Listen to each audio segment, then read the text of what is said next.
Hello, this is your boy Miguel for the Mobile-Mechanic 757. Just worked on a Toyota Camry.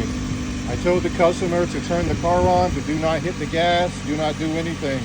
The reason why I did that is because I also replaced the battery. And once I do that, the computer went back to the defaults and it has to relearn everything. So one of the things I tell people not to do is do not hit the gas. It's because the computer is going to think that whatever it is that you're revving up the car is idle. You want the car to relearn what idle is. And then the customer's going to take it for a ride so it can relearn the transmission and everything else.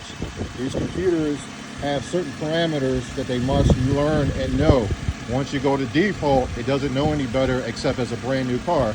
But as you let the car warm up, the fuel is going to be in an open closed loop or whatever it has to do. The transmission is going to do everything it's going to do. And the idle is going to learn what idle should be. If you went ahead and revved up the car is going to think idle is 8, 9 to 1,000 RPM on certain vehicles. Does it make sense?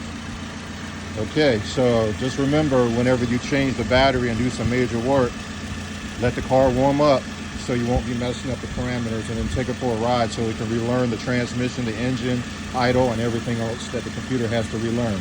If you like these videos, please like, subscribe, and share. Thank you.